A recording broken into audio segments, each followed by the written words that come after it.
இந்த வீடியோல நாம 10th ஸ்டாண்டர்ட் சிவிக்ஸ்ல 3rd யூனிட் மாநில அரசு ஸ்டேட் கவர்மெண்ட் இந்த லெசனோட எக்ஸ்பிளனேஷன் தான் பார்க்க போறோம்.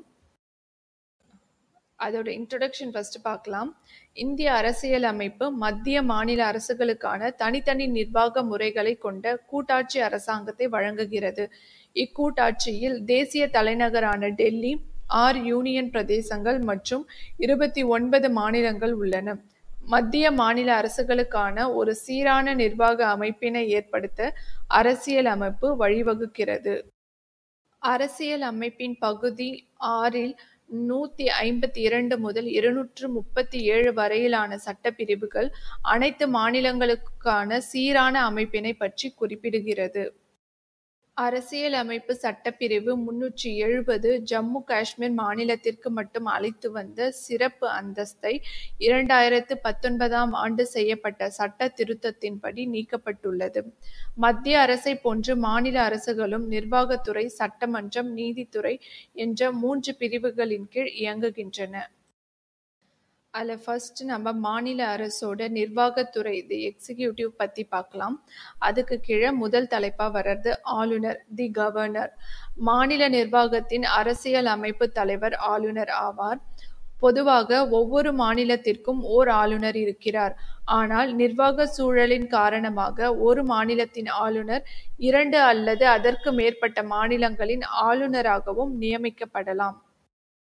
அடுத்ததா நம்ம ஆளுநரின் நியமனம் பற்றி பார்க்கலாம். அவரோட அப்பாயின்மெண்ட் எப்படி இருக்கும்னுட்டு. மாநில ஆளுநர் குடியரசுத் தலைவரால் நியமனம் செய்யப்படுகிறார். வழக்கமாக அவரது பதவிக்காலம் 5 ஆண்டுகள். ஆனால் குடியரசுத் தலைவரின் விருப்பத்தின் பேரில் அவரது பதவிக்காலம் நீட்டிக்கப்படலாம். ஒரு மாநில ஆளுநராக நியமனம் செய்யப்படுவதில் 2 மரபுகள் பின்பற்றப்படுகின்றன. அவை: ஆளுநராக நியமிக்கப்படும் ஒருவர் தான் எந்த மாநிலத்திற்கு ஆளுநராக நியமிக்க உள்ளாரோ அந்த மாநிலத்தில் வசிப்பவராக இருத்தல் கூடாது.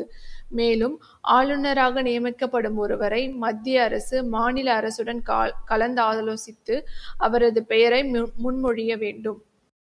அடுத்ததா நம்ம ஆளுநர் ஆவதற்கான தகுதிகள் என்னென்ன அப்படின்னு பார்க்கலாம். ஆளுநரா ஆவணும்னா அவர் இந்திய குடிமகனாக இருத்தல் வேண்டும், 35 வயது நிரம்பியவராக இருத்தல் வேண்டும், நாடாளுமன்ற உறுப்பினராகவோ அல்லது சட்டமன்ற உறுப்பினராகவோ இருத்தல் கூடாது. அவ்வாறு இருப்பின் அவர் ஆளுநராக பதவி ஏற்கும் பொழுது தாமாகவே அப்பதவி காலியாகிவிடும். மேலும் அவர் லாபம் தரும் எந்த தொழிலிலும் ஈடுபடக்கூடாது. அடுத்ததான் நாம ஆளுநரின் அதிகாரங்கள் மற்றும் பணிகள் குறித்து பார்க்கலாம். ஃபர்ஸ்ட் நிர்வாக அதிகாரங்கள், எக்ஸிக்யூட்டிவ் பவர்ஸ் என்னென்னு பார்க்கலாம். மாநில சட்டமன்ற தேர்தலில் பெரும்பான்மை பெறும் கட்சியின் தலைவரை முதலமைச்சராக ஆளுநர் நியமனம் செய்கிறார். அடுத்து முதலமைச்சரின் பரிந்துரையின் பேரில் அமைச்சரவையின் மற்ற உறுப்பினர்களை நியமனம் செய்கிறார். அடுத்து மாநிலத்தின் அரசு வழக்கறிஞரை நியமனம் செய்து அவரது ஊதியத்தையும் நிர்ணயம் செய்கிறார். ஆளுநர் விரும்பும் வரை அரசு வழக்குரைஞர் அவரது பதவியை தொடரலாம். அரசு பணியாளர் தேர்வாணைய குழுவின் தலைவர் மற்றும் உறுப்பினர்களை நியமனம் செய்கிறார். இருப்பினும் ஆளுநரால் இவர்களை பணி நீக்கம் செய்ய முடியாது. குடியரசுத் தலைவரால் மட்டுமே பணி நீக்கம் செய்ய முடியும். மாநில தலைமை தேர்தல் ஆணையரை நியமனம் செய்து அவரது பணிக்காலம், பணியின் தன்மையை தீர்மானிக்கிறார். இருந்தபோதிலும் உயர்நீதிமன்ற நீதிபதியை பதவி நீக்கம் செய்யும் அதே முறையை பின்பற்றியே மாநில தலைமை தேர்தல் ஆணையரை பதவி நீக்கம் செய்யலாம். ஆளுநர் மாநில பல்கலைக்கழகங்களின் வேந்தராக செயல்படுவதுடன் துணை வேந்தர்களையும் நியமனம் செய்கிறார். அடுத்ததாக குடியரசுத் தலைவரின் அவசர நிலை பிரகடனம் செய்யப்படும் பொழுது குடியரசுத் தலைவரின் பெயரில் இவரே மாநிலத்தை நேரடியாக ஆட்சி செய்கிறார். ஆளுநரோட சட்டமன்ற அதிகாரங்கள், லெஜிஸ்லேட்டிவ் பவர்ஸ். ஆளுநர் பின்வரும் சட்டமன்ற அதிகாரங்களை பெற்றுள்ளார். முதலாவதாக, ஆளுநர் சட்டமன்ற கூட்டத்தை கூட்டவும், ஒத்திவைக்கவும், சட்டமன்றத்தை கலைக்கவும் உரிமை பெற்றுள்ளார். அடுத்தது, பொது தேர்தல் முடிந்து முதலமைச்சர் மற்றும் மற்ற அமைச்சர்களின் நியமனத்திற்கு பிறகு நடைபெறும் சட்டமன்ற கூட்டத்தின் முதல் கூட்டத்தில் உரை நிகழ்த்துகிறார். அடுத்ததாக, நிலுவையில் உள்ள மசோதா குறித்து சட்டமன்ற அவைகளுக்கு ஆளுநர் செய்தி அனுப்பலாம். சபாநாயகர் மற்றும் துணை சபாநாயகர் பணியிடம் காலியாக இருக்கும் பொழுது சட்டமன்றத்தை தலைமையேற்று நடத்த எந்த சட்டமன்ற உறுப்பினரை வேண்டுமானாலும் ஆளுநர் நியமனம் செய்யலாம். ஆங்கிலோ இந்தியன் வகுப்பினரிலிருந்து ஓர் உறுப்பினரை மாநில சட்டமன்றத்திற்கு நியமனம் செய்யலாம். அடுத்ததாக கலை, இலக்கியம், அறிவியல், கூட்டுறவு இயக்கம் மற்றும் சமூக சேவை போன்றவற்றில் சிறந்து விளங்கும் நபர்களை தேர்ந்தெடுத்து மாநில சட்ட மேலவையின் 1/6 இடங்களுக்கு அவர்களை நியமனம் செய்கிறார். சட்டமன்ற உறுப்பினர்களின் தகுதியின்மை குறித்து தேர்தல் ஆணையத்துடன் கலந்தாலோசித்து முடிவு செய்கிறார்.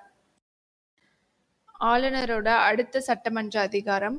மாநில சட்டமன்றத்தால் நிறைவேற்றப்படும் ஒவ்வொரு மசோதாவும் ஆளுநர் கையொப்பமிட்ட பின்னரே சட்டமாகும்.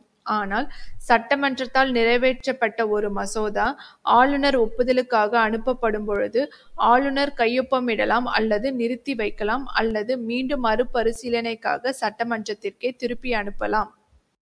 மாநில சட்டமன்றத்தால் நிறைவேற்றப்பட்ட எந்த ஒரு மசோதாவும் மாநில உயர்நீதிமன்றத்தின் அதிகாரத்திற்கு தீங்கு விளைவிக்கும் நிலையில் இருக்குமாயின் அதனை குடியரசுத் தலைவரின் பரிசீலனைக்காக நிறுத்தி வைக்கலாம். அடுத்ததாக அரசியல் அமைப்பு சட்டப்பிரிவு 213 கீழ் ஆளுநர் மாநில சட்டமன்றம் நடைபெறாத பொழுது அவசர சட்டத்தை பிறப்பிக்கலாம். ஆனால் அந்த அவசர சட்டம் 6 மாதத்திற்குள் மாநில சட்டமன்றத்தால் அங்கீகரிக்கப்பட வேண்டும். அவசர சட்டத்தை எந்நேரத்திலும் ஆளுநர் திரும்ப பெறலாம். மாநிலத்தின் ஆண்டு நிதிநிலை அறிக்கை, அரசு பணியாளர் தேர்வாணைய குழுவின் அறிக்கை, அரசின் தணிக்கை குழு அறிக்கைகளை சட்டமன்றத்தில் சமர்ப்பிக்கின்றார். இந்த வீடியோ உங்களுக்கு பிடிச்சிருந்தா லைக் பண்ணுங்க, ஷேர் பண்ணுங்க, கமெண்ட் பண்ணுங்க, மறக்காம சப்ஸ்கிரைப் பண்ணுங்க.